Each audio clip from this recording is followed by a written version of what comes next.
we are on the Google Meet again. Ma'am, day to day. The first talk is calcium in pregnancy and its role in preeclampsia. And talk will be delivered by Dr. Surjit Kapoor. We have our experts with us, Dr. Jyoti Agarwal ma'am, Dr. Manju Barik ma'am, and Dr. Shama Batra. Dr. Jyoti Agarwal ma'am, everyone knows ma'am is a senior consultant and director, Life Care Hospital, and past president DGF East, and she's an advisor presently in East Delhi Gynae Forum. Ma'am is DGF certified trainer for infertility, IVF, ultrasound, and colposcopy and thermal ablation training, and she has received multiple awards. And next we have with us Dr. Manju Barik. She's an alumni of Lady Harding Medical College, has been practicing in Indirapuram in East Delhi area, and a consultant in Yashoda Hospital and Apollo Cradle, Indirapuram. And next we have Dr. Shama Batra. She's former secretary of Indian Medical Association of East Delhi, and a former finance secretary of Indian Medical Association and secretary of WVW IMA in Delhi. We move on to our speaker, Dr. Surjit Kapoor ma'am. She's a senior consultant and director, Kapoor Medical Hospital in Dilshad Colony.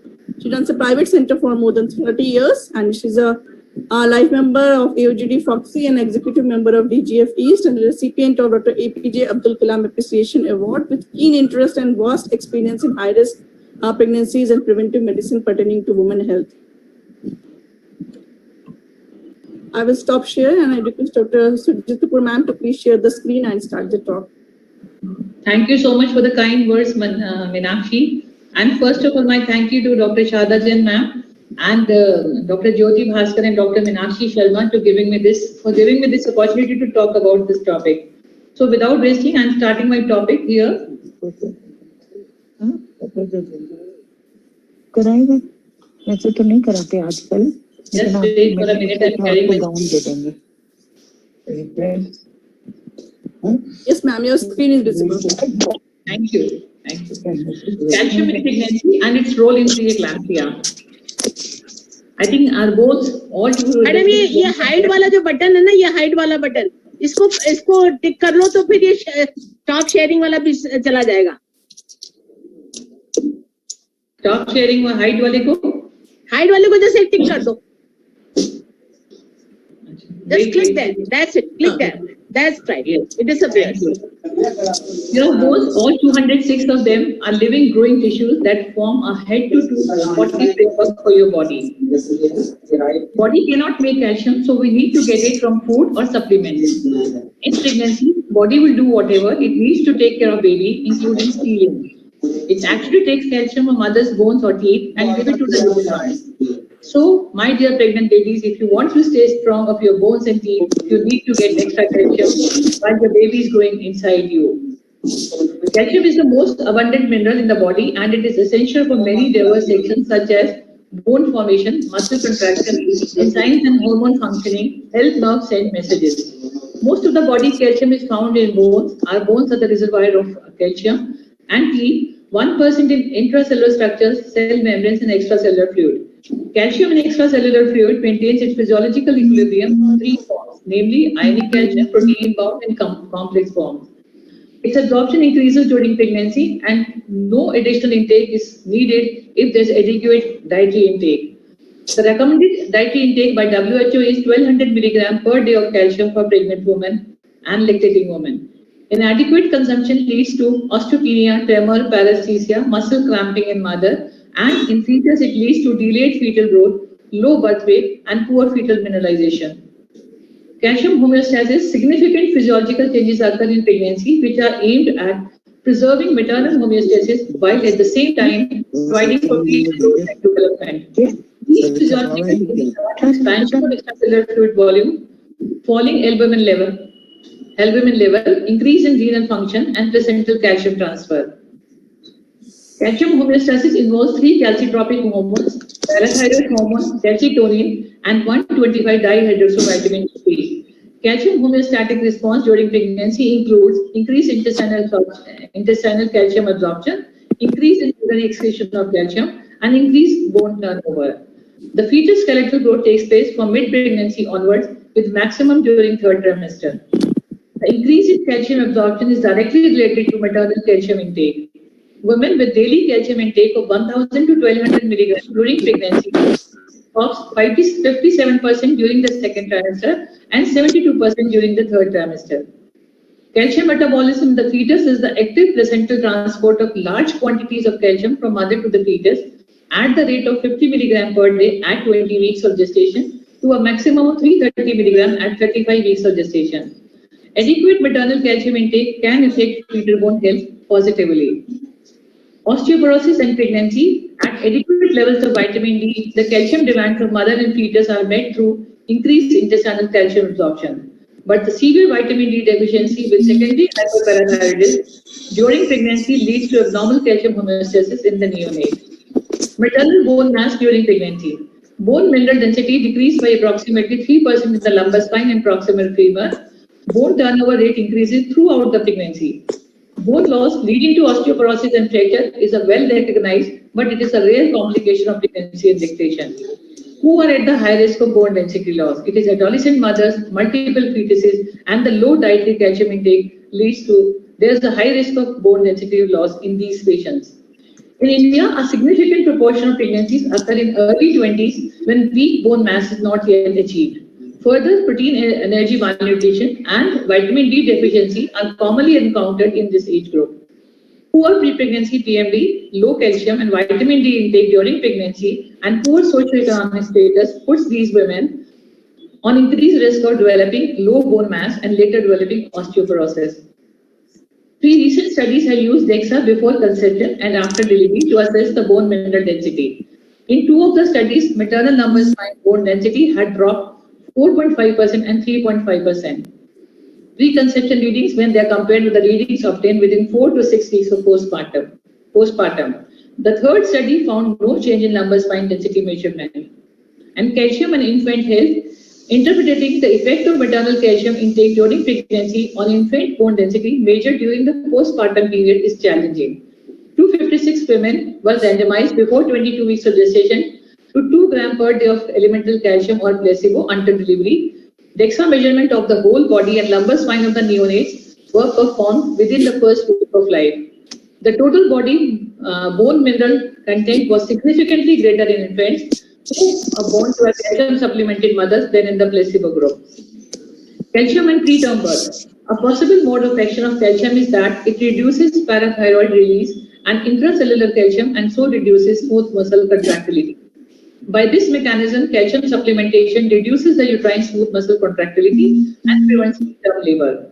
Study done in 554 North Indian primary gravidas with low calcium intake showed a significant reduction in risk of preterm birth following calcium supplementation. And they have been supplemented 2 grams of elemental calcium daily between 12 to 25 weeks of pregnancy and compared with the placebo group. There was a significantly lower risk of preterm delivery in the calcium group than that in control group. It was 12.7% in the pregnancies who were supported with calcium and 7% those who were not supported with calcium. A review of randomized trials showed 24% of preterm births following calcium supplementation 0.5 to 2 grams per day in pregnancy. However, the latest Cochrane review reports that there are no clear additional benefits to calcium supplementation in prevention of preterm birth. Birth weight, Evolas et al. Randomized 510 healthy primary pregnant Argentinian women at less than 20 weeks of gestation and administered either placebo or calcium supplements. There was no significant differences were found in birth weight and the anthropometric measurements at delivery in 2 groups. Imdad et al. In their review showed a reduction of 15% in low birth weight following calcium supplementation. However, the results were statistically non-significant. Postpartum hemorrhage, PPH is the leading cause. We know it is the maternal morbidity and mortality worldwide. It is caused by atonic uterus. Oxytocin, which acts by binding with the oxytocin receptors found on myometrial cells to cause uterine contraction to prevent PPH. It does this by increasing levels of calcium within the myometrial cells, which promotes contraction. A physiological level of calcium is known to provide optimum contractility to normal myometrium. In a study done on 36 women, Galati et al. Concluded that in oxytocin-naive myometrium, normocalcemia provides superior oxytocin-induced contractility compared with the hypocalcemic condition. Now, role of calcium in pre-eclampsia. Low calcium intake during pregnancy may stimulate parathyroid hormone secretion, increasing intracellular calcium and smooth muscle contractility, and release of renin from the kidney, leading to vasoconstriction and retention of sodium and fluid. These physiological changes can lead to the development of preeclampsia. Calcium supplementation in pregnancy has the potential to reduce adverse pregnancy outcome, in particular by decreasing the risk of hypertensive disorders during pregnancy, which are associated with significant number of maternal deaths and considerable risk of preterm birth, which is the leading cause of early neonatal deaths and infant mortality. An inverse relationship between calcium intake and hypertensive disorders of pregnancy was first described in 1980. This was based on the observation that Mayan Indians in Guatemala, who traditionally soaked their corn in lime before cooking, had a high calcium intake and a low incidence of preeclampsia and eclampsia. And the same has been, the low prevalence has been reported in Ethiopia, where the diet contains high levels of calcium. We have a study on a cohort of 524 healthy primary grammar at tertiary care hospital, not India, and observed that dairy supplementation, 2 grams of elemental calcium in pregnancy was associated with 66.7% risk reduction in developing preeclampsia. This group of women had a low mean baseline calcium intake, which was lower than the recommended daily allowances. A Cochrane review of 13 trials involving 15,730 pregnant women reported that the average risk of preeclampsia was reduced in those receiving calcium supplements compared to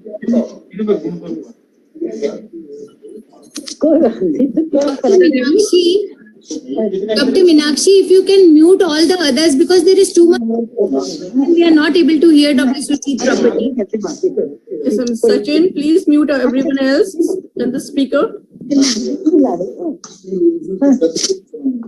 Thank you. The review concluded that pregnant women consuming low amounts of calcium, that calcium intake is less than 900 milligram per day, could reduce the risk of preeclampsia by 31 to 65% if they consume an additional 1,000 milligrams per day.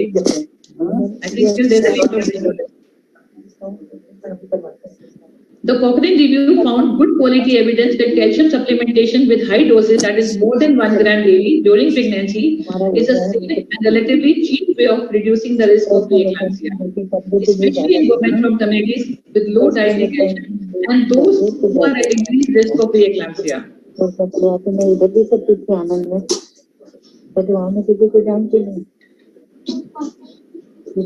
Dr. Raj ma'am, please mute yourself. Thank you. Imdad et al. Analyzed 15 randomized controlled trials and showed that calcium supplementation in the dose of 0.5 to 2 gram per day during pregnancy reduced the risk of preeclampsia by 52% and that of severe preeclampsia by 25%. There was no effect on incidence of eclampsia. There was a significant reduction for risk of maternal mortality and severe morbidity. A subgroup analysis for incidence of preeclampsia according to dosage less than 2 gram or 2 gram per day showed that effect is more pronounced and statistically significant in the studies that use a dose of 2 gram per day as compared with the dose that use a dose of less than 2 gram. This indicates that the most effective dose for calcium supplementation during pregnancy is 2 gram per day. Biochemical markers of bone turnover were found to be greater in preeclampsia compared with normal pregnancy. This may be due to the multi-system involvement of the disease that occurs in response to circulating factors released during the development of preeclampsia, increased levels of pro-inflammatory cytokines and occurrence of endothelial dysfunction in preeclampsia have been implicated in stimulating osteoclast activity and hence increase the bone resorption. So, in women with preeclampsia, this further necessitates the supplementation of elemental calcium during pregnancy complicated with preeclampsia for preservation of maternal skeleton. Now, recommendation by various bodies. First, WHO recommendation over the years like 2011, 13, 14, 16 and 18. It is in the population where calcium intake is low, calcium supplementation as a part of the antenatal care is recommended for the prevention of preeclampsia among pregnant women, particularly among those at higher risk of hypertension. That has been strongly recommended by WHO. All these recommendations were developed according to the WHO guidelines, development standards, including synthesis of available research evidence, use of the grading of recommendations, assessment, development, and evaluation methodology, and formulation of recommendation by the guideline panel composed of international experts. The dosage according to WHO is 1.5 to 2 gram elemental calcium daily, and it has to be divided in 2 to 3 doses. The dose, it should start from 20 weeks gestation until the end of pregnancy. Now they say they can keep it up to the lactation period also. The target group is all pregnant women, and particularly those at high risk of gestational hypertension and setting areas where the low intake of calcium is very low. The assessment of calcium nutritional status, it is not very, it has a limited use because the serum calcium concentration are maintained within narrow limits. So this have a very limited use to assess the nutritional status. But the calcium intake is a useful indicator of the status at the population level. They have, WHO has encouraged the dietary sources like milk, dairy products, calcium, egg, tofu, fortified foods, lime-treated cornmeal. And low calcium intake, they have found worldwide that low calcium intake at population level occurs frequently. And this is calcium supplementation is more helpful in high risk of developing gestation in the patients who have a high risk of developing gestational hypertension and preeclampsia like obesity, previous preeclampsia, diabetes, chronic hypertension, renal disease, autoimmune disease, nulliparity, advanced maternal age, adolescent pregnancies, and multiple pregnancies, multiple fetuses in the uterus. But in populations where the consumption of calcium on average meets the recommended dietary calcium intake, either through calcium or calcium-rich food, calcium supplementation is not encouraged. It may not improve the outcomes related to preeclampsia and hypertensive disorders of pregnancy, but sometimes if it is given in a patient who has an adequate calcium intake in her diet, it may increase the risk of adverse effects. And Cochrane studies in 2014 again says calcium supplementation more than 1 gram per day leads to significant reduction in preeclampsia and preterm labor. Low risk women with adequate dietary calcium intake, there is no benefit. Calcium supplementation less than 1 gram per day also leads to significant reduction in risk of preeclampsia. Although we have very small data about it, in settings of low dietary calcium where high doses supplementation is not feasible, lower dose supplementation, it is 500 to 600 milligram per day, might be considered in preference of no supplementation.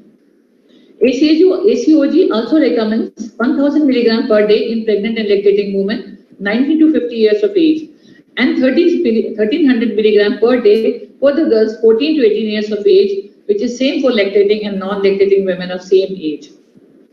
Various researches are still going on, and the key findings are most of the data included are from populations with low dietary calcium intake. High dose supplementation with more than 1 gram of calcium per day during pregnancy reduce the risk of maternal hypertension, preeclampsia, preterm birth, and maternal death and serious morbidity. Low dose calcium supplementation with less than 1 gram of calcium per day during pregnancy also reduce the risk of maternal hypertension and preeclampsia, and in addition, reduce the risk of low birth weight and neonatal intensive care admission. The risk of HELLP syndrome was increased in 2 trials of high-dose calcium supplementation, although the absolute number was too small. Where high-dose calcium supplementation during pregnancy is not feasible, supplementation with low-dose calcium may be a viable alternative. There's a paper published on this thing on 6th April 2021. Modern India and dietary calcium deficiency, we have to introspect and roll ahead. In the past half a century in India, the dietary calcium intake of rural, tribal and urban India has declined. Though India is the largest producer of milk and cereals, the major source of calcium in India is through non-dairy products. About 85% of Indian populations are vitamin D deficient despite abundant sunlight. Dietary calcium deficiency can also cause secondary vitamin D deficiency. We have our own national guidelines for calcium supplementation, that is by Ministry of Health and Family Welfare, Government of India. It has been published in December 2014. That has been collected through the evidence by the international evidences and the national evidences. The daily recommendation dietary allowance for calcium in pregnancy and lactation is 1200 milligram per day.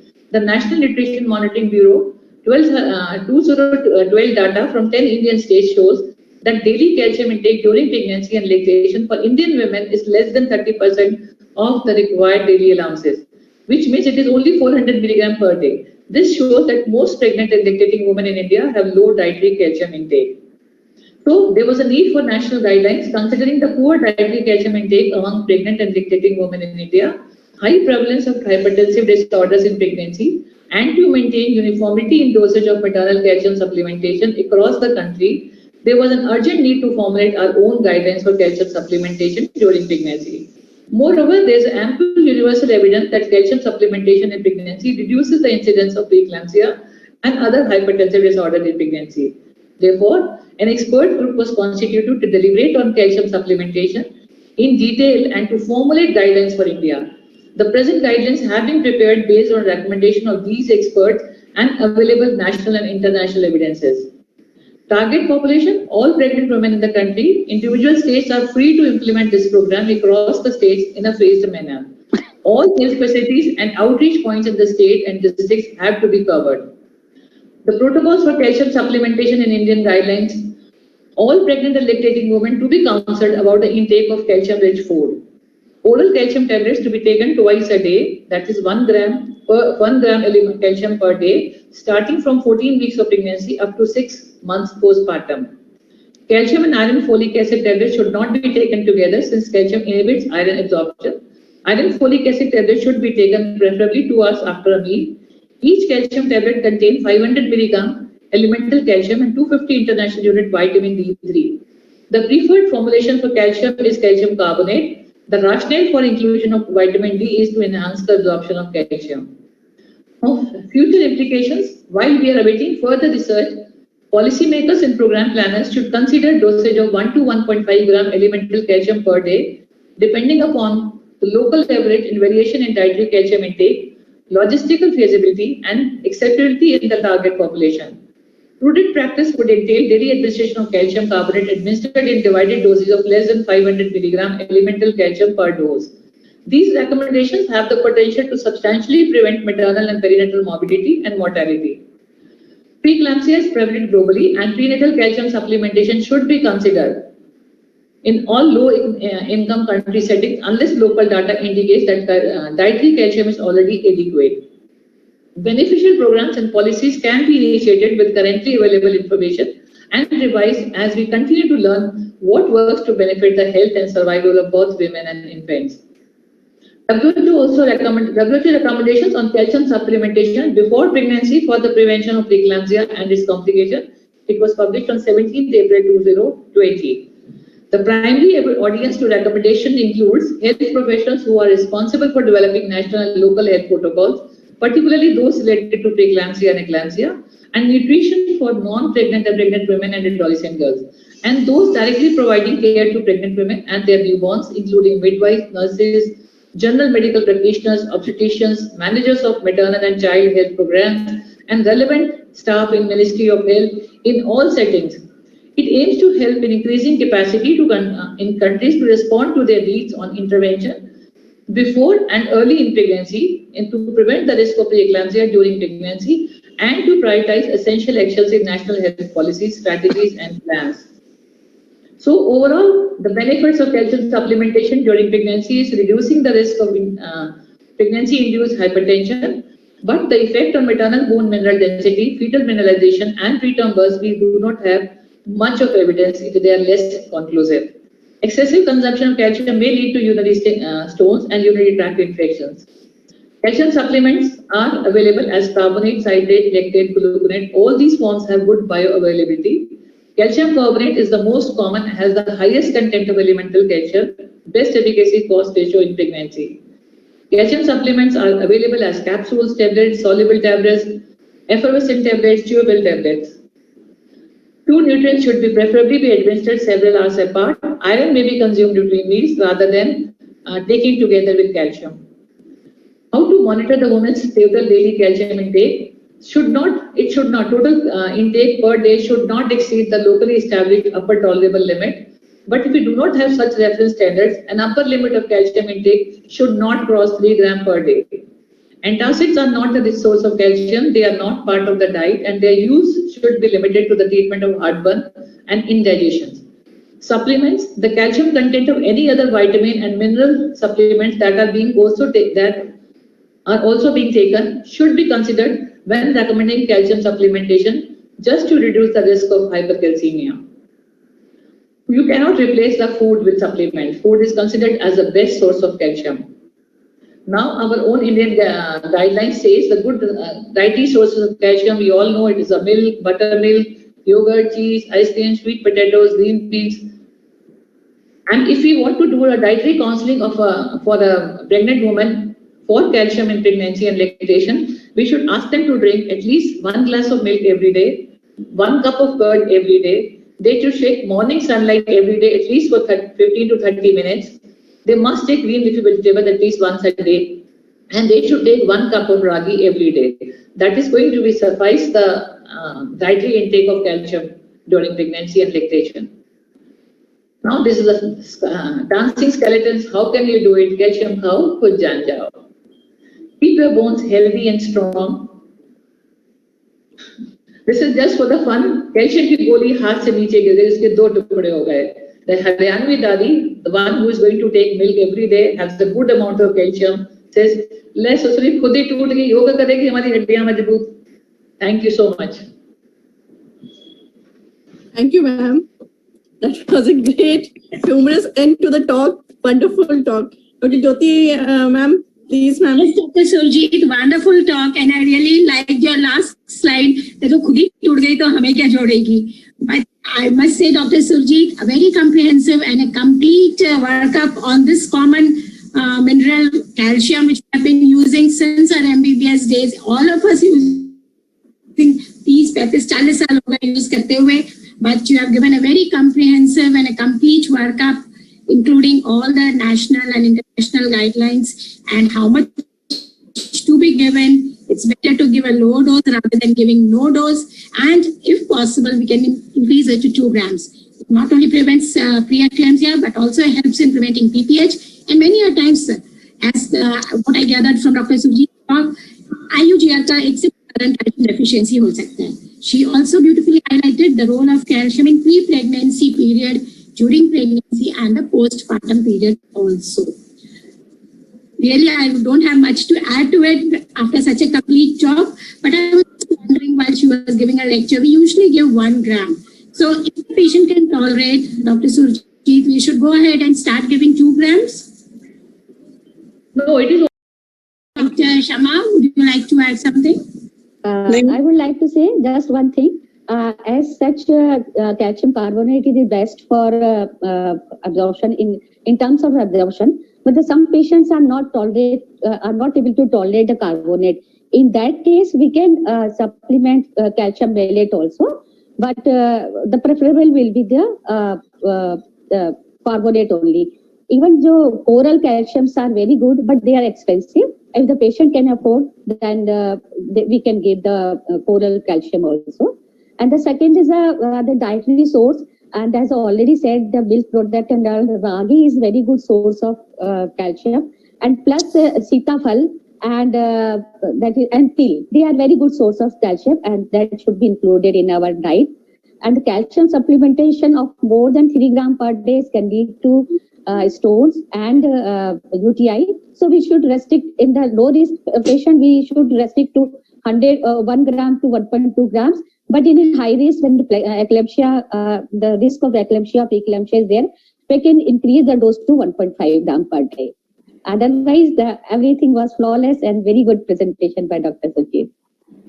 Even सारी छिलके वाली दालें, a very Yes. good rich source of calcium, and makhana is very good. They can have it in the morning as well as with the evening tea, which is a rich source of calcium.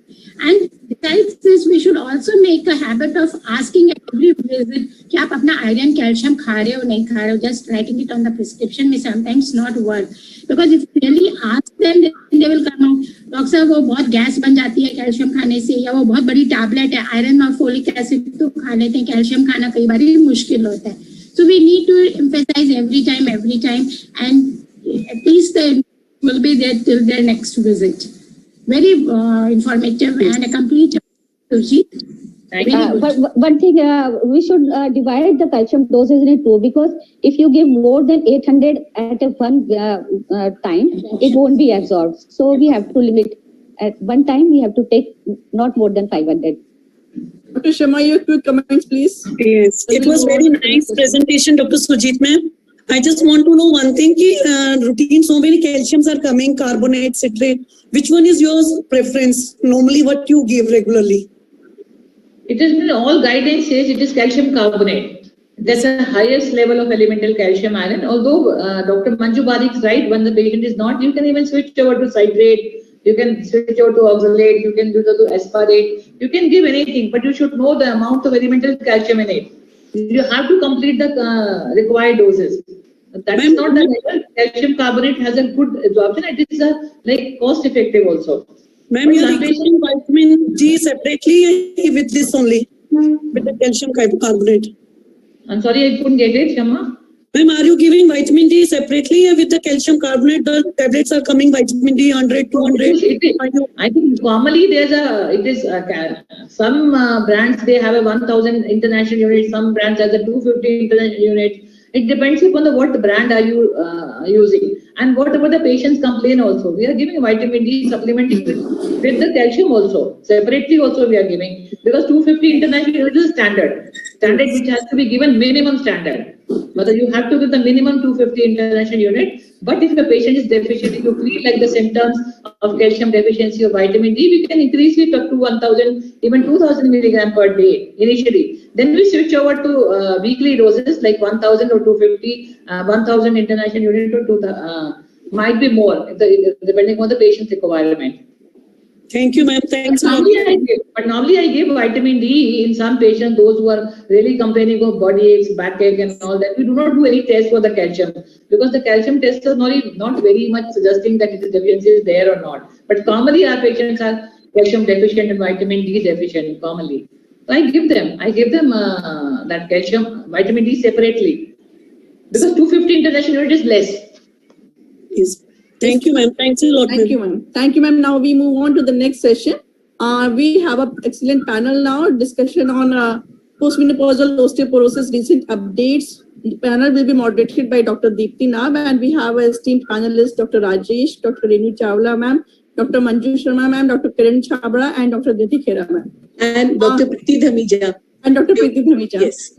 And Dr. Deepti Nab, we all know, ma'am is the Vice President of East Delhi Gynae Forum, and she is going to moderate this excellent panel. Dr. Rajesh is a Senior Specialist Maternal Gynae Hospital in RK-Puram, and she's an alumni of Lady Hardinge Medical College. I had received a WHO fellowship from AIIMS and a nodal officer for ICTC for HIV.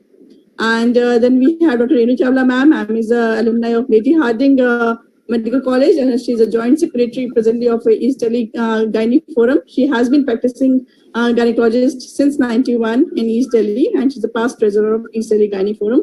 We had Dr. Manju Sharma ma'am with us. She's a senior consultant and director of Sharma Nursing Home in East Delhi and Shanti Mukund Hospital. She's an executive member of East Delhi Gynae Forum. We have Dr. Kiran Chhabra ma'am with us. She's a senior consultant gynae ops at and director of Chhabra Medicare Center, Pitampura. Ma'am is the general secretary of Delhi Gynae Forum Northwest and a member of QI Committee AOGD 21 to 23. And we have Dr. Nidhi Khera ma'am with us. She's a senior consultant OBGY at Apollo Cradle, Motinagar Hospital, previously in Gangaram Hospital. And we have Dr. Preeti Dhamija ma'am with us. She's a consultant at Sitaram Bharati Institute of Medical Sciences. She's a treasurer of Indian Menopause Society, Delhi Chapter 21-23, with an interest in infertility and endoscopy. Thank you. And I stopped my share screen, and I request Dr. Deepti ma'am to share the screen now and start the panel discussion. So, thank you so much. Thank you so much, Dr. Meenakshi. Good afternoon, friends and respected seniors. So this is going to be a panel discussion with a difference because we are not having any slides. Shada ma'am was keen that let us have a change and let us focus on the speakers rather than on the slides because, then you keep reading what is there instead of focusing on what the speaker has to say. So made things easy for me also. Thank you so much. Osteoporosis, as you all know, is a disease of the skeletal system. And it is characterized by loss of bone mass. There is a micro-architectural deterioration of the bone, leading to increased fragility, making the bones very susceptible to fracture, to the point that even without any trauma, even without any factor which otherwise would have never caused a fracture, causes a fracture. So these are generally known as fragility fractures or low trauma fractures. It is a very common metabolic disease of the skeletal system. Worldwide, approximately 200 million people are suffering from osteoporosis. And it is a very silent disease. Unfortunately, even now, the diagnosis is made once the patient who's 60 years and above comes to you with a fracture, and then you realize it is osteoporotic fracture. By the time the damage has been done, there are several serious health issues, even to the point of death. Women, as compared to men, are more prone, 5 times more prone to developing osteoporosis. The reason being is that they have low peak bone mass.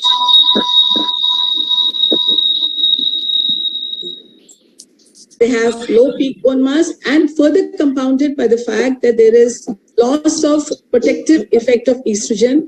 Withdrawal of estrogen occurs once the patient attains menopause. The loss of this hypoestrogenism. Sachin, Samir Saxena. Okay, so what happens is that when she is near menopause, there is withdrawal of estrogen, which leads to a change in the balance between the osteoblastic activity and the osteoclastic activity. The osteoclastic activity increases, leading to reduction in peak bone mass, making the bones more fragile. There is a loss of bone mineral density. So, as it is, there is low peak bone mass, then there comes the stage of menopause. That is the reason why osteoporosis, it is the post-menopausal women who suffer the most. This loss of peak bone mass starts about a year before she attains a menopause and continues 3 years later. Up to 7% of bone mass is lost. And if you just recollect Dr. Surjit's lecture, she mentioned about 4.5% of bone mass loss, adding to it another loss which occurs during menopause. So 13% of bone mass loss is bound to happen naturally. And that is the reason why we need to focus more on prevention and later on the treatment part. Genetics, of course, is the main determinant of peak bone mass, the bone health, and the bone quality. But adequate exercises, intake of calcium and vitamin D, the importance of these 3 factors cannot be negated. And the surprising part is that it is the peak bone mass which is attained during adolescence and child health. 90% of which is attained then. It is this bone mass attained during childhood and adolescence which eventually leads to her condition post-menopause. So we need to address this issue about exercise and adequate intake of calcium vitamin D in all age groups. It is not only once she's post 60 that we start emphasizing about these things. It has to be all age groups. Now, okay, fine. So we have a patient who's got osteoporosis. So how do you evaluate her?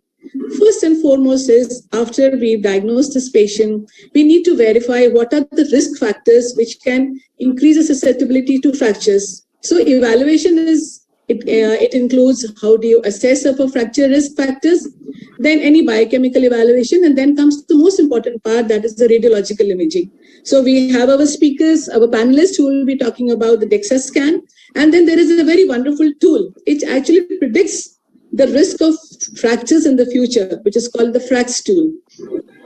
So another topic of interest for all of us. And then, of course, there is the pharmacotherapy. We have anti-resorptive agents, and then we have the anabolic agents. We need to know which of them has to be used and for how long. Do we stop after certain years once the changes have been made? How do you follow up such patients who are on pharmacotherapy or those who have low-risk fractures? Nevertheless, they do have. So how do you follow up these patients and for how long do you follow them up? All this and many things will be solved today. So let me start our panel discussion. So we've talked about the bone mass loss occurring a year before menopause, continuing 3 years post-menopause. And what about those individuals who suffer from premature ovarian failure? So they are in the early 40s. So who should be screened? These with premature ovarian failure or those in perimenopause or post-menopause? So I invite Dr. Preeti. Hi, Dr. Preeti. It's good to have you on our forum. Thank you, Dr. Deepti and Team EBGF. Yes. And as rightly mentioned by you, ma'am, I think we are looking at a silent epidemic in the coming years with osteoporosis really, at the verge of troubling not only our young mothers, but also, people of the middle age and the higher age. Now, since I belong to Indian society, so the motto is to stay fit at 40, strong at 60, and independent at 80. And that is how I think we should look at all women who walk into our clinic. So would you just let us know who are the patients who need to be screened for osteoporosis? Any specific indications where, like we say that post-menopause, but then how long after post-menopause? And what about those who are in the premenopausal age group? So do highlight this point. Yes, definitely, ma'am. So like I said that I think we should go all out for how we used to do pap smear opportunistically. Any woman who walks beyond 35 to do a pap smear. That is how we should make it a rule to do an opportunistic screening for osteoporosis in our women. Now, like you rightly mentioned, some of these women may be at high risk, some may be at moderate risk, and some may be at probably no risk at the time that you see them first. So I would like to classify women, say, first of all, by age. Supposing she's getting regular cycles, she's had an uneventful, asymptomatic woman who is otherwise hale and hearty. I would still like to ask her certain risk factors in her history and her clinical examination. I would like to observe her gait as she walks in. Is she, dwindling? Is she sort of carrying herself with a kind of a pain in her back? Is there something which she's just not probably judging that she's having some problem? She probably thinks, I'm absolutely fine. ये तो मुझे बहुत सालों से है. Just like Dr. Surjit mentioned that, they got an epidural and they thought that, okay, pain is there because of that particular reason and all. So I would like to assess her as she walks in. I would like to speak to her, talk to her, ask her history, assess her height, weight. Is she very low body mass index? Because then she already has low bone mass. So she's at risk. Her parity, her obstetric history, has she had multiple deliveries?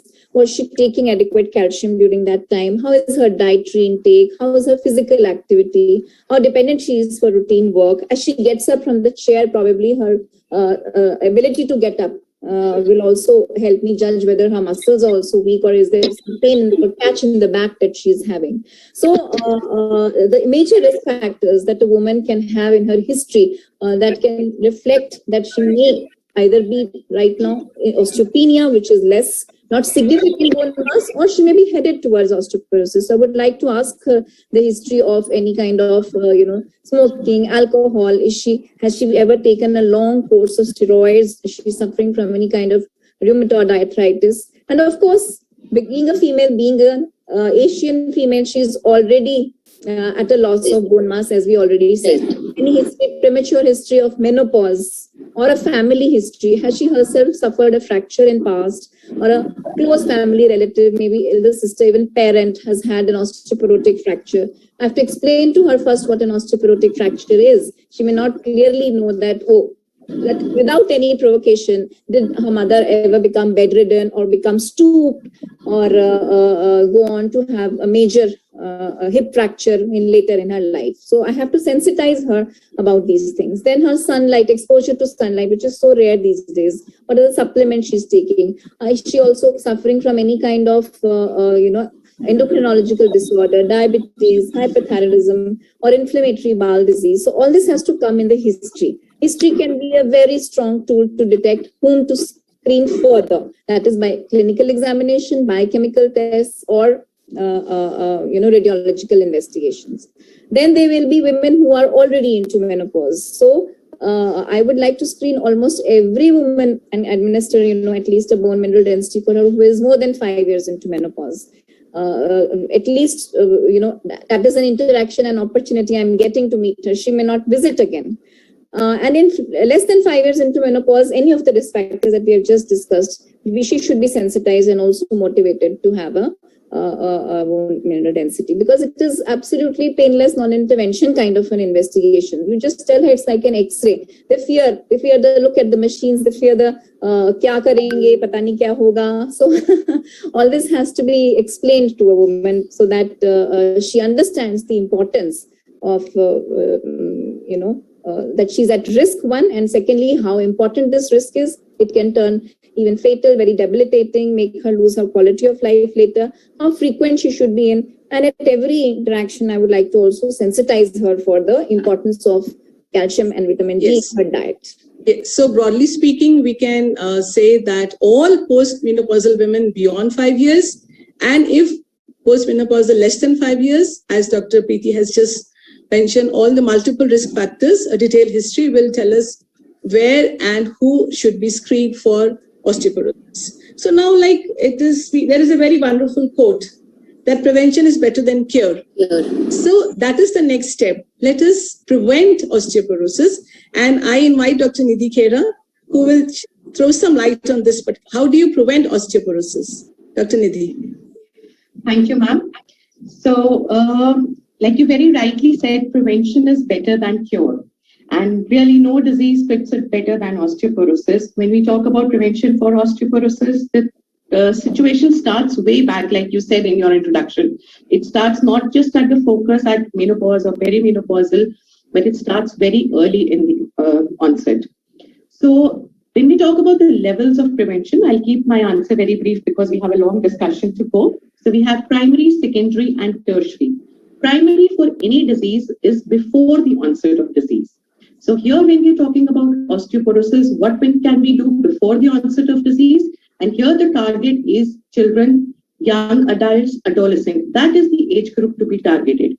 What are we targeting at that age is to basically increase the bone mass. So if you have a larger peak bone mass to begin with that you carry on into your adulthood or by the time you reach menopause, obviously the loss will be lesser and the effects can be mitigated.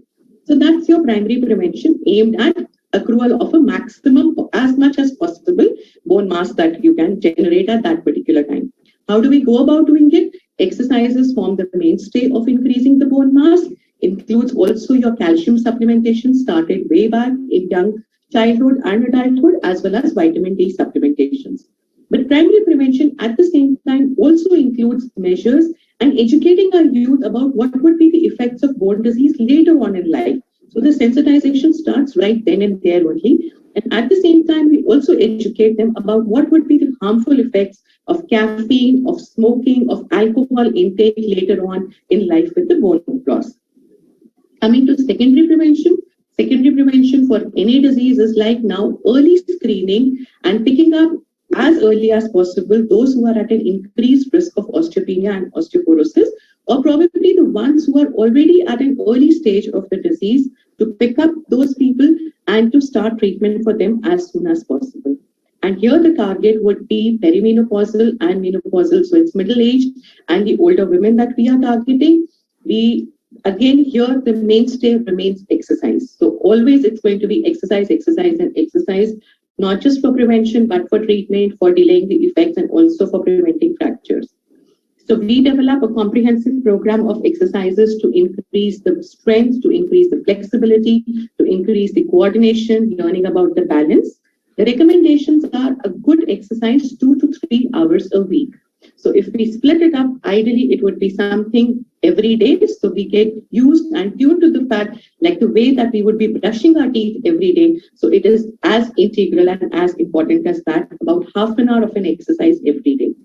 Notwithstanding, along with this, a good calcium supplementation, good vitamin D supplementation, and as and where indicated, we have other modalities of treatment also stepping in. So your SERMs, bisphosphonates, in selective cases, HRT, which we'll be talking about later on in the panel. So they also form a part of the prevention.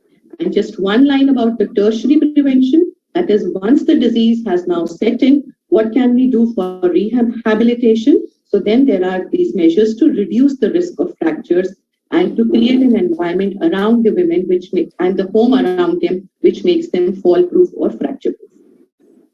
Yeah, so that was a wonderful talk, Dr. Nidhi. What I would like to say is that let us come to vitamin D. There's been a long lecture by Dr. Surjit Kapoor.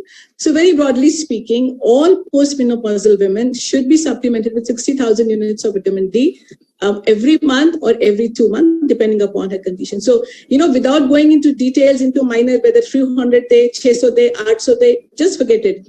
Give her one tablet, 60,000 units every 2 months, every postmenopausal woman, you cover her very nicely. And all those patients, when they walk into your clinic, they have an abnormal gait. So these kind of women with abnormal gait, with impaired vision, with impaired hearing, those with Parkinsonism, these are the kind of patients who are more prone to falling. So we need to educate the family as to how to prevent fall. So once it has occurred, then our duty becomes how to prevent fall. So, like loose carpets and the switchboards and wires and everything, these things also have to be taken care of. Now, we move further. I give you 3 situations. Dr. Rajesh, in your clinic, you have a lady who comes in and she's holding a paper. She's gone to one of these, mass camps where BMD is being done at the heel, at the wrist, at the fingers. And then she's been labeled as a T-score up to -2.5 and above. So she's been told she has osteoporosis. Or you have a very educated, smart lady who's very tech savvy, and she's holding an X-ray because she had pain in a distal forearm. So she thought X-ray kara kar hi jati hu, and there it shows a crack. Now she's taken aback that she was no fall, no hint by any, she was not hit by any blunt object. So there is a lady with an X-ray with the crack fracture, and there is another lady who's around 65 years of age. She's come from a camp and she's holding a paper with osteoporosis, and this is a peripheral DEXA scan report. So how would you evaluate these kind of patients? Dr. Rajesh. Yeah, a very good afternoon to all my respected seniors and dear friends. Before I answer this question, I would like to thank Dr. Shada ma'am, Dr. Deepti ma'am, Dr. Jyoti Bhaskar ma'am, and dear Meenakshi to give me this opportunity to be the part of this panel. Now we have tried to screen the woman. We have tried to give her the preventive measures, but now she has come with these 3 kinds of scenarios which you just labeled now. And osteoporosis, as Dr. Deepti ma'am said it very rightly, it is actually a silent thief. You don't come with any clinical manifestation usually until there is a fracture. So the first presentation, in fact, it is not even presented. Like the vertebral fractures, in 2/3 of cases are silent vertebral fractures. You would come to know only when there is a decrease in height, or when X-ray chest or X-ray abdomen was done for some other reason and you incidentally diagnose it. So it is a silent thief and we don't come to know of it. But there are 2 ways, in fact 3 ways one can diagnose or evaluate the patient of osteoporosis. The first and foremost is the fragility fracture already discussed by you. Without any trauma or with the minimal trauma, there is a fracture. That itself is almost diagnostic of osteoporosis. But the second way is to find out the T-score. That is to do the bone mineral density, which WHO has classified, that we take the bone mineral density and we compare it and find out the difference between the standard deviations as we compare it with the normal young healthy adult woman bone densitometry. So if the standard deviation difference is more than 2.5, it is considered as osteoporosis. If the difference is between 1 and 2.5, that is -1 to -2.49, it is called as osteopenia. And within 1 standard deviation of the normal range is the normal bone density. So more of the fractures are being seen in the osteopenic group. Why? Because the number of population in the osteopenic group is more. So by finding out the T-score, one can have an idea. And thirdly, what will be discussed in the later course, there is a FRAC score, which also gives an idea, which gives you the 10-year probability of the fracture of the major osteoporotic bones. If it is more than 20%, then you can label as osteoporosis. Or if the 10-year probability fracture score of more than 3%, then you can label her as the osteoporosis. So we have to have a clinical evaluation, which includes the history taking and the examination and some lab tests. The history taking has already been beautifully explained previously by Dr. Preeti. The first most important is the age. They say with increasing age, the osteoporosis will increase. After 50 years, the risk doubles every 7 years. So age is that much a risk factor. The second most important is the fragility fracture. If there is a fracture or decrease in height, they say more than 1 inch loss per year if their height is decreased. What we do is in the adolescence, we keep on checking the heights. But after the menopause, also yearly checkup of the height should be done. Up to 1 and 1.5 inch loss per year, it itself says that either there is a vertebral fracture or fracture somewhere. So, and which will not cause any problem. So that is also diagnostic. Then previous history of fragility fracture, repeat fractures, history of fractures in the family. It's also a risk factor. All the history points. Dr. Rajesh, may I interrupt you? So we've already gone through these points. I would like to know if anyone in the panel would like to focus on any biochemical evaluation which will help us in clinching the diagnosis. Yes, biochemical evaluation has to be done for the patient. First and foremost, the serum 25-hydroxyvitamin D level has to be done because it has to be differentiated from osteomalacia and the osteoporosis. The two has to be differentiated. In osteoporosis, the mineral and the matrix proportion is there at the level, it is not disturbed. But in osteomalacia, the bones are soft. So vitamin D level has to be done first, then serum TSH level to rule out the hyperparathyroidism and the hyperthyroidism. And in fact, also TSH level has to be done when somebody is on the thyroxine. So if the overdose is there, then serum TSH will also affect, and which is the bone absorbing medications. So other evaluation like in the term of hemogram, which will tell us the general and the peripheral smear, like the nutrition status, the B12 and folate deficiency would be there. So the lab evaluation includes these things. Apart from the X-ray and the bone densitometry, we have to do serum calcium. So Dr. we'll move on. So I'll just sum it up. She said it very beautifully. What I would like to just round it in 2 sentences is that when a patient who comes to you and either you're suspecting is osteoporosis or she's holding a report which shows osteoporosis, then you need to rule out causes of secondary osteoporosis. And she's already mentioned on the long list of hyperthyroidism, hyperparathyroidism. So all these tests to rule out whether it is actually because of osteoporosis, per se lack of the bone is being, there is a loss of bone mass, or whether it is secondary osteoporosis, because then the treatment schedule will become different. So now we've already covered, we do have a detailed clinical history, we've done an examination, and we've done a biochemical evaluation. Dr. Manju, you're looking very pretty in your red suit. So tell us, why is it that we don't focus on X-rays? Why do we need to go for a DEXA scan, number one? And I've just mentioned about the FRAX tool. That is a tool which tells you the risk of fractures in the next 10 years or so. So what is the use of FRAX tools and what is the use of DEXA scan and why DEXA scan and not just simple X-ray? Dr. Manju. Thank you, Sharda ma'am and the team for giving me this opportunity. मैं हिंदी में भी बोल सकती हूँ क्या? Please, most welcome. क्योंकि मैंने osteoporosis पहली बार इतनी डिटेल में पढ़ी. ऑस्टियोपोरोसिस की क्लिनिकली हम इतनी पढ़ते ही नहीं है कभी भी. ये सबके साथ ऐसा ही है.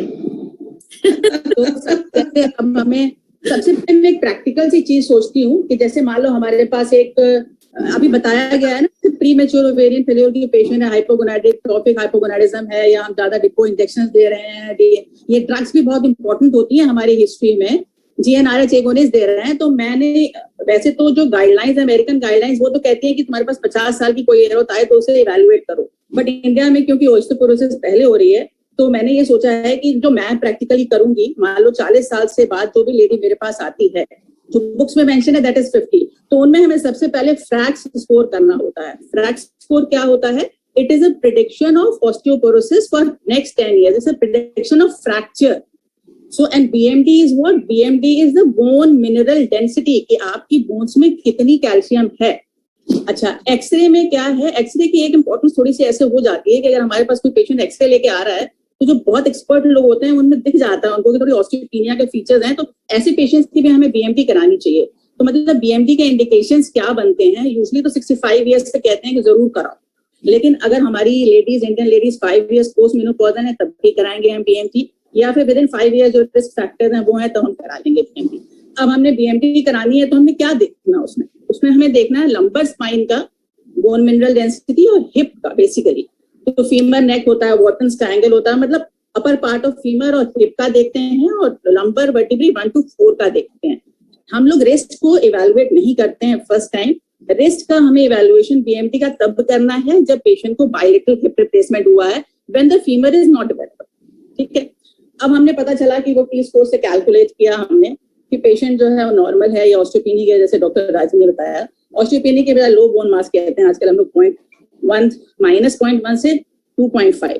अब ये जो पेशेंट जिसका लो बोन मास आपके पास आ गया है, तो अब ये फ्रैक्चर होगा कि नहीं होगा ये जानने के लिए अब हमें फिर से फ्रैक्स स्कोरिंग करनी है। तो फ्रैक्स स्कोरिंग में क्या क्या फीचर्स हैं, ये सबसे आसान टूल है। आप गूगल पे जाओ, फ्रैक्स टाइप करो, फ्रैक्स टूल आ जाएगा।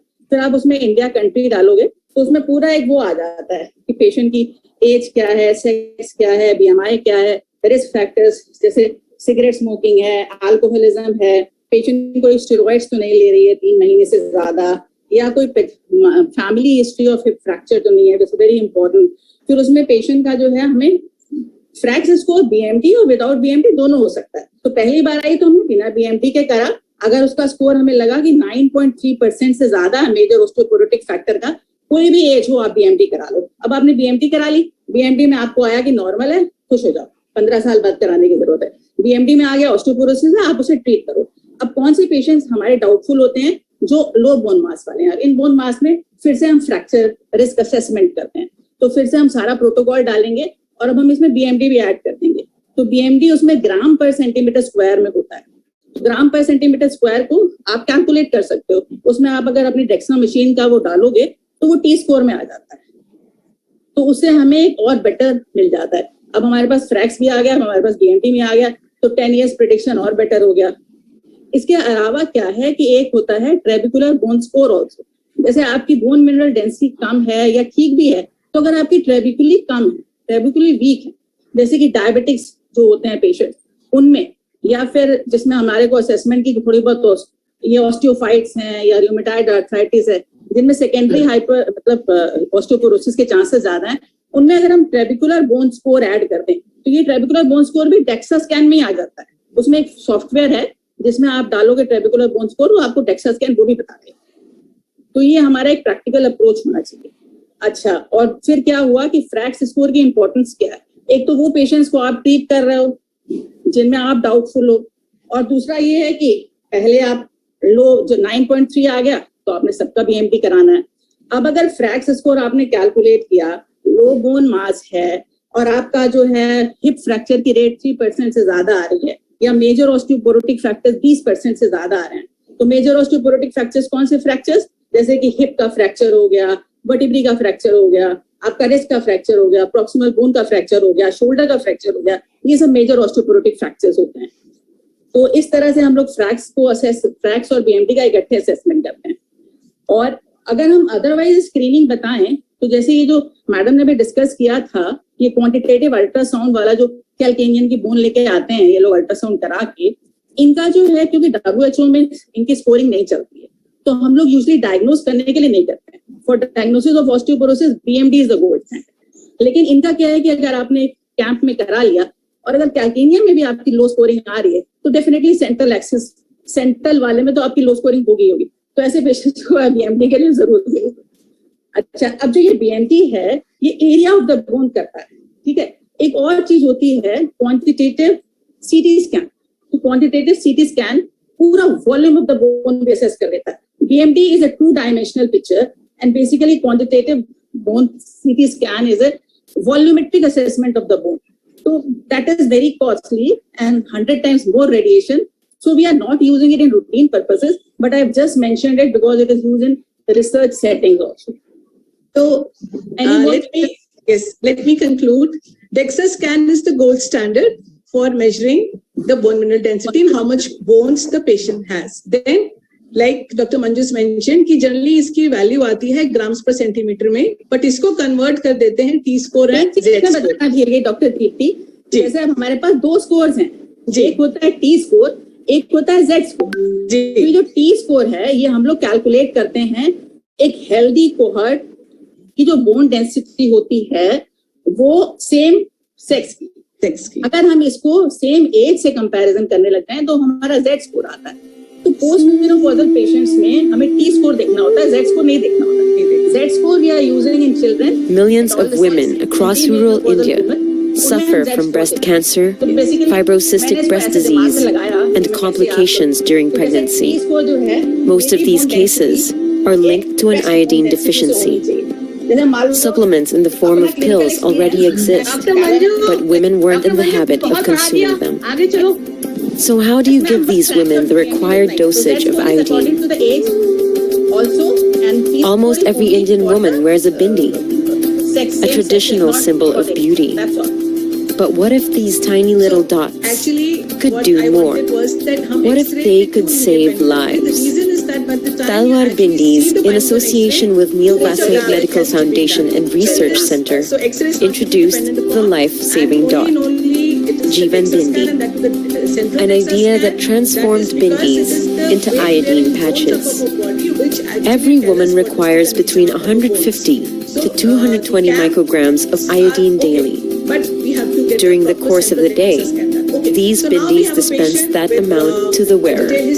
Specially created, these life-saving dots were distributed to women across rural India via health camps and clinics.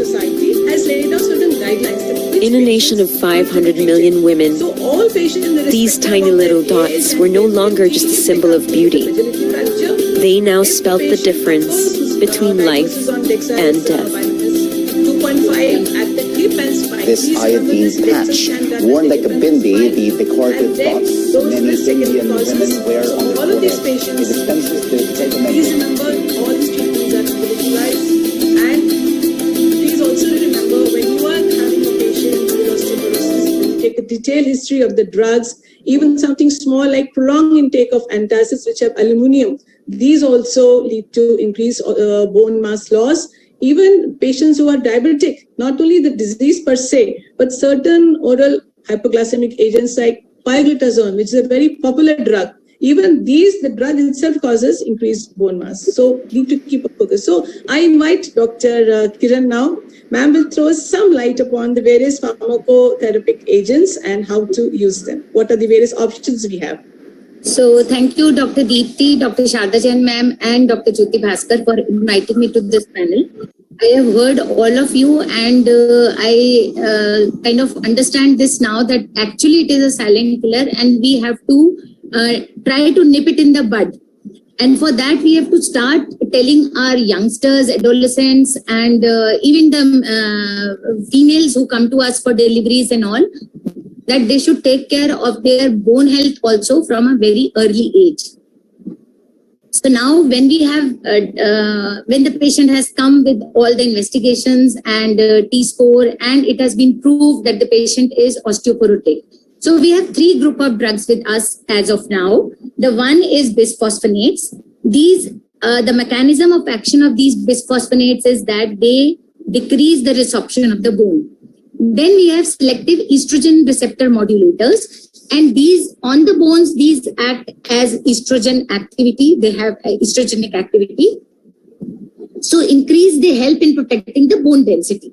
And the third group is where we have the parathormone type of drugs, which will stimulate the new bone formation. So all these drugs are given in different formats and at different times and angles. So bisphosphonates, when we use, they decrease the bone resorption by acting or inhibiting the enzyme farnesyl pyrophosphate, because these are the inorganic pyrophosphate group drugs. So they inhibit that enzyme, which leads to decrease in the osteoclastic activity. Secondly, these attach to the hydroxyapatite binding sites of the receptors on osteoclasts, hence reducing their activity. These bisphosphonates have a very short half-life in the blood. It is almost 0.5 to 2 hours. But in the skeletal system, these remain for 1.5 to almost 10 years of the time. Bisphosphonates have very significant side effects, and that is that this causes stomach upset. This may cause esophagitis, and this may also lead to erosion of the esophagus.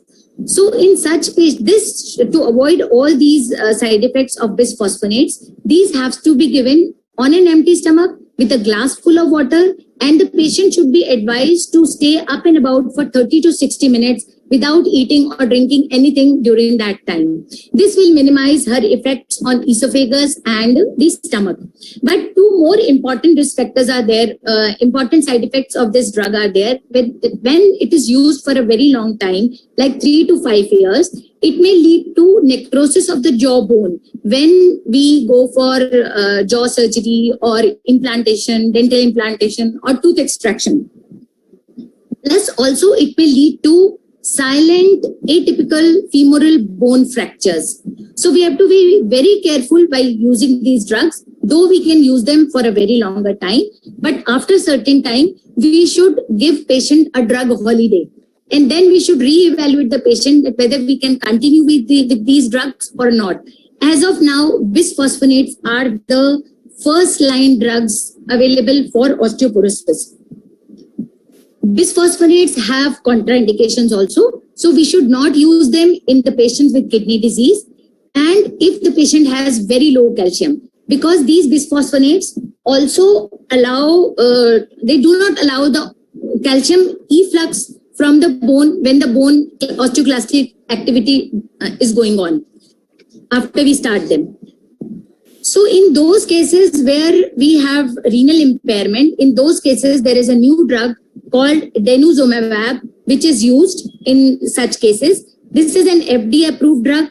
It is given in daily injections form, but it attaches to the rankle, or I will say reactor activated nucleus K8 ligand, and it reduces the on the osteoclastic surface, and thus it inhibits the osteoclastic formation and their function. Hence, it leads to depletion of decrease in bone resorption. Then there is selective estrogen receptor modulators. These we can, yes, one more thing which I wanted to convey in bisphosphonates is that these can be given in daily dose, in weekly dose, in monthly dose, and in yearly dose. Then there is the second group of drugs, which is selective estrogen receptor modulators, or raloxifene. We all know about tamoxifen, which has been used in breast cancer patients. And this tamoxifen is used to prevent the breast cancer in other breast. So this raloxifene is used at the daily dose of 60 milligram. It is FDA approved. It is given above 60 years of age. And it also acts like an estrogen in the bone, but it doesn't have any effect on the uterus lining. So there are chances of uterine cancer or endometrial cancer are very low with these drugs. But we cannot give them for a very long time because these drugs also have the risk of formation of blood clots, strokes, and this thromboembolism. So we have to take care of these things also. Before we start these medicines, we should have complete assessment of the patient on that ground also. The third and the most important drug we have is which builds the bone, or it stimulates the formation of the bone. That is the parathormone, or it is also known as teriparatide drugs or abaloparatide drugs. These are available in the form of injections, and they increase the bone density. They decrease the risk of vertebral fracture, but these are used in only those patients who already had fractures, or they are steroid dependent fractures patients have. These are though most effective, but they are very highly priced. Plus the storage requirement is almost 2 to 8 degrees centigrade. Long-term safety is really questionable for these drugs because there are studies that it has shown to be cause bone carcinoma in animals. This is used in the daily dose of 20 microgram per day. And this comes in a pre-filled syringe. One more hormone is there which we can use, and that is calcitonin. It is used in patients of postmenopausal, 5 years postmenopausal, we can use them. This is extracted from the salmon fish.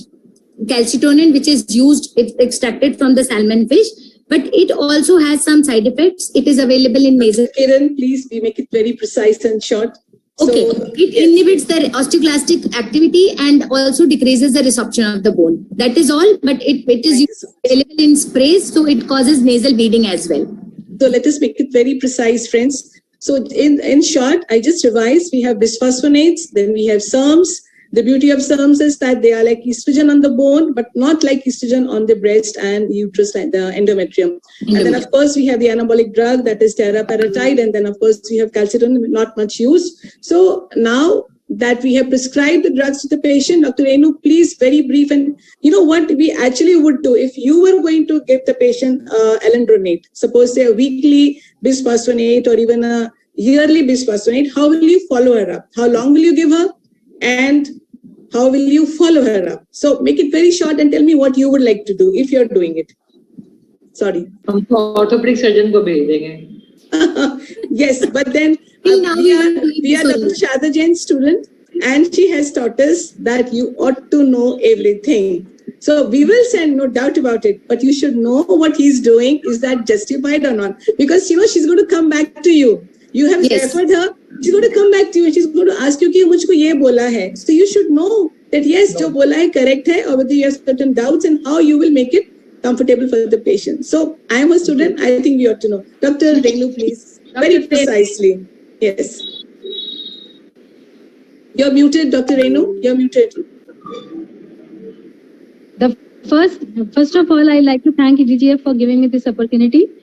And as we know, the first line therapy for postmenopausal osteoporosis is anti-resorptive drugs like with bisphosphonates and denosumab. So if the patient is on bisphosphonates, they take long.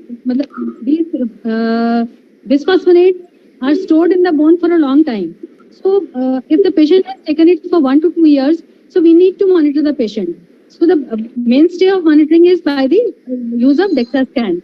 And if we are monitoring the BMD, so BMD should be monitored using the DEXA scan, and we should take care that DEXA scan should be done by the same person. It should be done on the same machine, should be done at the same center, so that the interpersonal variation is minimized.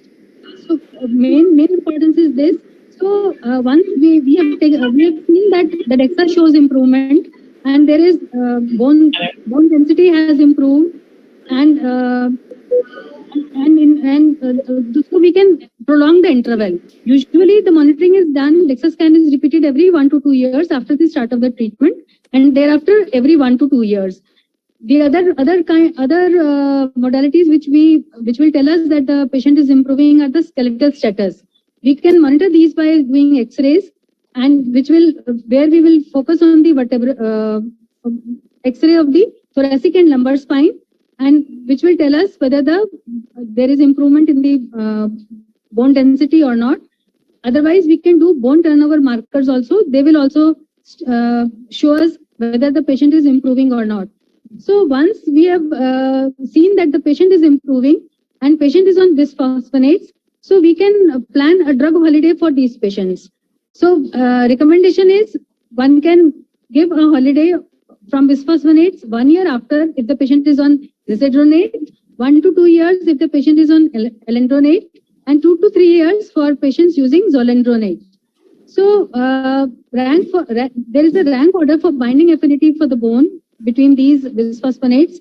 Zolendronate binds the most, followed by alendronate and then the risedronate. So likewise, the drug holidays is according to this. So once we see that the patient is improving, we can give them drug holiday. If the patient is on denosumab, then these patients, because once the treatment is stopped, they rapidly deteriorate. They rapidly go back to the pre-treatment levels. So these patients should be, after stopping that denosumab, they should be put on bisphosphonates. This is what I need to say. Yeah. So to make it very brief, the patient is on drugs. Follow up with DEXA scan. If she, yes, ma'am. Yes, ma'am. You're muted, ma'am. आप खत्म कर लो फिर मैं I'll make a sentence. Yes. So now that she's a patient on pharmacotherapy, we are doing a follow-up. She's improving. If she's not improving, you can continue the drug. So just a word about HRT, the role of HRT in osteoporosis. Dr. Praveen has just mentioned the role of bezodoxifene along with the conjugated equinestrogen. Yes, it is coming up in a big way, but because of the WHI studies, there is a lot of fear in the mind of the clinicians regarding long-term use of HRT. So Dr. Manju, just 5 lines as to, though HRT is excellent for prevention and treatment of osteoporosis, especially in the postmenopausal age group, but how long and why don't we continue it after a certain period? Please. So actually, none of the guidelines recommend MHT as a first-line treatment for osteoporosis after this WHI. But US FDA has definitely approved estrogens for prevention of osteoporosis. Supposing the patient is taking a menopausal hormone therapy, because then that menopausal therapy can be continued for 5 to 10 years, definitely it will give a benefit to her. The second thing is only the MST is only recommended for those patients who are not suitable for bisphosphonates. They are less than 60 years of age. They are less than 10 years of menopause, and they have no contraindications to menopausal estrogen therapy. That is, cancer risk is not there, VT risk is not there. So within 60 years and within 10 years of menopause. The second thing is, these days US FDA has also approved a drug called base doxepin plus conjugated equine estrogen, which used to come as DIOV. I think it's not available now. DOV, but it is not available. That has been approved for prevention and treatment for osteoporosis. And of late, I have heard a webinar of International Organization, International Osteoporosis Foundation, in which they have definitely mentioned that small estrogen patches in dose of 0.2 micrograms per day, if they are started pre-menopause and post-menopause, maybe daily, maybe bi-weekly for 10 years. For 10 to 15 years, they can delay the prevention of osteoporosis. So this new thing has come up, but this is not available in India. So MST only for those patients who are intolerant to bisphosphonates and they need anti-resorptive therapy. Yes, Dr. Manju. So to round it up, patient who's already on HRT for some other indication besides osteoporosis can be continued. Otherwise, within 10 years of starting her menopause, you can give her HRT for osteoporosis. And we have Tibolon with us, we have the SERMs with us. So these have to be kept in mind before we think of any other drug. So friends, this is it. We have, just to sum it up, let me make just a few points, ma'am, before we sum it up. This is a silent disease, and the very process starts when she's a young girl. The right amount of calcium, vitamin D, regular exercise is what is going to prevent and make her a healthy old woman. And please remember, friends, this osteoporosis comes with a lot of mortality and morbidity. It has been said that any woman who's more than 60 years of age and she suffers from a hip fracture, then the incident, almost 20% of these patients can die within a 1 year period. Or if not, she doesn't die, then for her to walk independently is very, very poor. So I would like to sum up today's panel discussion with the wonderful quote that communities and countries and ultimately the world are only strong as the health of their own women. Thank you so much to my esteemed panelists. Thank you, Dr. Manju, Dr. Rajesh, Dr. Kiran, Dr. Nidhi, Dr. Renu, and Dr. Thank you so much. Thank you so much for taking our time and being here. And thank you, Dr. Sharda, ma'am. Thank you so much. Yes, can I make a comment? Yes, ma'am. Definitely. Yes. We gynecologists during this corona time are very fond of talking and not talking about practical aspects. I think, I saw the peak number which took was 85. How many of you have taken a DEXA, proper DEXA, by paying the money in the last 2-3 years? All of you are past 50 years. किसने अपने आप से DEXA कराया? एक तो चीज़ ये. मैंने कराया ma'am. So you find, the number will be 1%. So what are we talking? We're talking theory. And it is very sad at times when I find, what a score has been a very practical score. The PREC score is there. I think each one of you, us should start utilizing it, at least when a patient more than 50 years walks into to your clinic. I think, my experience with men folk and the ladies is that, because we emphasize on the calcium supplementations quite a bit. So the ladies in at least in metros are not so very bad as the gentlemen are. Because the gentlemen have forgotten how to take milk and things like that. They have better things to say, So that's why they find that they have a problem of osteoporosis and osteopenia to their surprise. I am horrified to find gynecologists, very senior gynecologists, using daily dose, using weekly dose, using monthly dose at the same time. So जो भी आप बात करें सब theory है.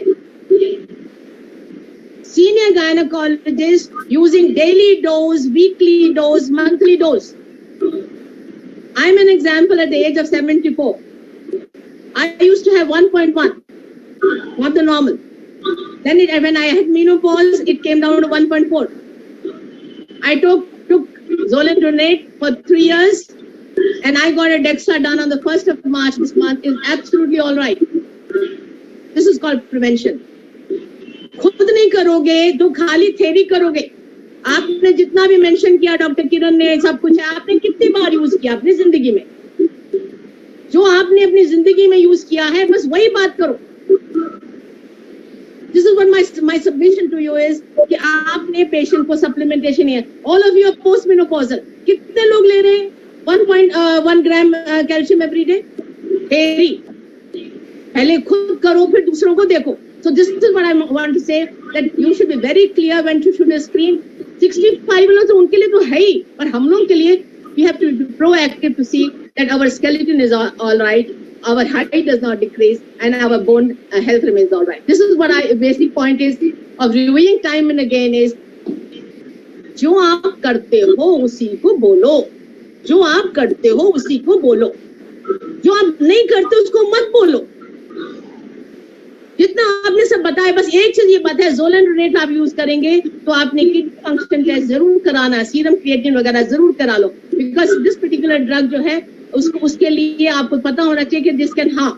And now there are very specific drugs are available where जिसमें kidney function जिसका compromise हो जाएगा उस पर यूज करेंगे। So I find no my request with humble this thing is,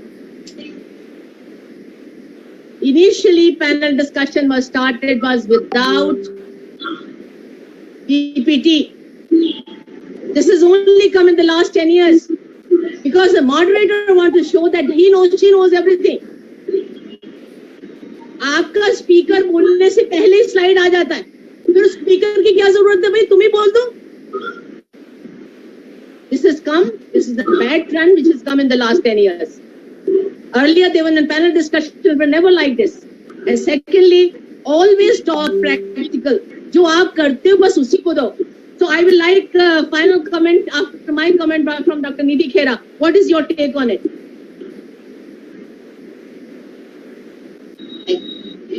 So the first thing that I would really like to stress upon is prevention. When we talk about detection, screening, diagnosis, treatment, we have already lost half the battle. That is the problem. So the first and foremost thing is prevention. And so for me, it's like prevention, prevention, and prevention that forms the three cornerstones. And that prevention starts right from childhood, right from adolescence. So that getting into that mode of a healthy exercises, getting up on time, devoting that much of time to maintaining a healthy schedule, that is the most important thing. And these supplementations to be taken at that very step. Once we have actually got into the habit, and now like we have all crossed that thing, but once we make our children and grandchildren and the future generations get into that habit, I don't think we'll be again having a panel discussion some years from now talking about osteoporosis being a silent killer. We would have already done gone way ahead in that. So that, but at the same time, yes, we need to keep reiterating. हम बहुत जल्दी भूल जाते हैं जो हम एक बार बात करते हैं. So it's like a daily hammering and a daily dosage to be given. So those preventive things have to be done. Like you very rightly said, ma'am. So early detection and treatment, screening, spreading the message across to as many as possible. So even if I'm able to convince 10 people around me to take up this, and each one of them then takes the responsibility of whomsoever, like I tell my patients, you have kitty parties. You organize lunch and dinners. Do you talk about what are the preventive measures that you can do in your kitty parties? So why can you not start a kitty party with just a 5 minute of a good discussion and then carry on with your fun activities? So that this exercise which you were talking is always weight bearing exercises. Yes. I think, with that particular note, we wind up as far as the osteoporosis panel is. Yes. Ma'am, you're good muted. Ma'am, you're muted. Ma'am, you're muted. Huh. All panelists did a great job. Exercise which we are talking about is a weight bearing exercise. Resistance exercises. Yes. हम लोगों को role model होना चाहिए. हम लोगों को role model हो जाना चाहिए. मॉर्बिडिटी अगर आपने हिप फ्रैक्चर के अपने किसी एल्डर को देखा है, बाहर वाले देशों में मोर्टेलिटी 5% होगी, हमारे यहाँ 50% मोर्टेलिटी है hip fracture. So this is what we should know. हम लोग और बाहर लोगों में बहुत फर्क है. We should see our elder ladies and then it is very pathetic. Yes, चलिए. Thank you, ma'am. Thank you so much. Thank you. Ma'am, what about the Manita orientation program? हम तो तैयार हैं. हम तो तैयार हैं. Acha, probably few of my area people must have joined. So you said that you will give a little let me just tell you. The target given to us was 25 nursing homes. 17 we have already done. Now the target suddenly from where it has come, is as 100. I do not know anything about it. But I know it. Manyata program is a good program to upgrade and skill your nurses and your healthcare staff. आपको इससे फायदा हो या ना हो, फायदा होगा. मैं कहूंगी डेफिनेटली आपको भी 20-25% फायदा होगा, पर नर्सिंग स्टाफ को बहुत फायदा होगा. They will know 5 पॉइंट सिखाए जाएंगे, 5 पॉइंट्स उनको हाथ करने पड़ते हैं, and they are really wise. And एक बार बोलो आपको सर्टिफिकेट देना पड़ेगा, 50 क्वेश्चन आंसर होंगे, आप आंसर करोगे, आप 80% आंसर करोगे तो हम आपको सर्टिफिकेट दे देंगे. तो वो नर्स जो है भाग भाग के करा लेगी. Here I will ask Dr. Batra to speak about it because it is totally concentrated in obstetrics part of it. जिनके 5 बेड की नर्सिंग होम है, 10 बेड की नर्सिंग होम है, 20 बेड की नर्सिंग होम है, 50 बेड की नर्सिंग होम है और अच्छा मैटरनिटी के काम है, वो जरूर इसको कराएं. ये इसको फायदा होगा. गोल्डन अपॉर्चुनिटी है कि 30,000 के बदले आपको इस टाइम खाली 10,000 रुपए देना पड़ेगा. सब कुछ ऑनलाइन हो जाएगा. बहुत ही बढ़िया सिचुएशन है. इससे ये वाली अपॉर्चुनिटी अगस्त के बाद कभी नहीं आएगी. आपको कोई सवाल पूछना है मुझसे पूछिए. Doctor Batra is here. Doctor Shama Batra can also speak. Good evening. Doctor Shama Batra, आप बताओ क्या फायदा हुआ आपके. Good evening ma'am. Manyata is a FOXI initiative, quality improvement and certification program is there. In this program, what these people are doing, they are improving the quality as well as after doing all these sessions, nearly 16 parameters, they're taking care of it. And this 16 parameters just now, side by side, my Manyata was also going on. And during that time, I have seen one side, I have seen that very nicely they have explained one thing that is called bubble heat. Anybody can tell me, so many gynecologists are there, what is bubble heat? नहीं, बहुत बढ़िया है, बहुत बढ़िया course है. I'll tell you one thing, ma'am. She was just telling, I was like listening osteoporosis side by side when I opened Manyata. My hospital Manyata session is going on. They told bubble heat. What is bubble heat? Postnatal ward, what system supposed to do? Bubble heat means beads she should see regarding the breast, encouragement is there or not, mastitis is there or not, U is the uterus, see the fundal height and cone of the uterus, and bladder to encourage the patient to urinate before feeding, and bowel assessment, stool softener for if there is any problem regarding bowel, and lochia, see the color, bright red, powder, and amount. And then what is E is the episiotomy and perineum, that we every time we do. And what is H and E? H is hormone sign, that we do, normally we do for DVT, and we just used to check whether the patient is going under DVT or not. And E is the emotional status, that is a postpartum depression psychosis.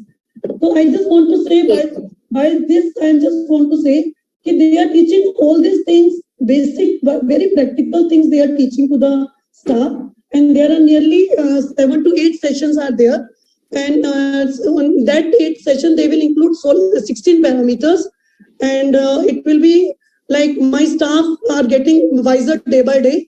I was not able to explain them the way those people are explaining. I think they must be thinking they are these are the teachers and explaining in a very nice way. And they're sitting for 2 hours and learning. It's a once a week program is there, this program. For how many weeks, Dr. Sharma, for how many weeks it will go? 6 to 8 weeks. Nearly 6 to 8 weeks. Okay. And after this... Dr. Poonam, you want to say something? Unmute yourself. Yes. Dr. Sharma has explained and Madam, you have also explained everything. It is just Dr. Kiran, they have to take 16 modules. Okay. Sometimes 7 classes and sometimes 8 classes. जैसे complete हो जाए, if there are more question answer session थोड़ा start हो जाता है तो थोड़ा 8 में चला जाएगा. Otherwise, practically they complete it in 7 sessions. Important is this, that they explain not like we study things. They explain that how that those sisters and those staff nurses and your ayas and all those, they can understand better. And then they are giving right now, as Shama has said, double E, then they will say things like that, just के वो सीधा मतलब उन लोगों के ना दिमाग में जाए और उनको कुछ लिखा पढ़ी करनी ही नहीं पड़े. पढ़े। जैसे उन्होंने हैंड वॉश का नया तरीका बताया कि सुमन के याद रखो, सीधा उल्टा, ठीक है ना, मुट्ठी ऐसे करके, जो हम आप अदरवाइज उनको सिखाते हो तो आप उनको अपने अपने तरीके से सिखाते हो, सबके सिंक्स के ऊपर भी लगा रहता है वो, फिर भी नहीं वो वॉश करते उस तरीके से। मतलब वेरी मतलब उन्हीं की भाषा में समझाया जाएगा ताकि वो समझ सके। भाषा में भी समझाते हैं और तरीका भी उनका बहुत ज्यादा है। बहुत डिफरेंट है। एक बार आप क्वेश्चन पूछो, उनका कोई भी सवाल हो तो वो दोबारा करते हैं। पार्टोग्राम जैसे they taught very simple partogram, वो नहीं समझ में आया सबको, then they took one more class for that, extra class for that, जिसने बोला कि मुझे नहीं समझ में, तो they help in that way. Acceleration आज की डेट में डॉक्टर किरण इतनी इम्पोर्टेंट हो गई है, इतनी इम्पोर्टेंट हो गई है।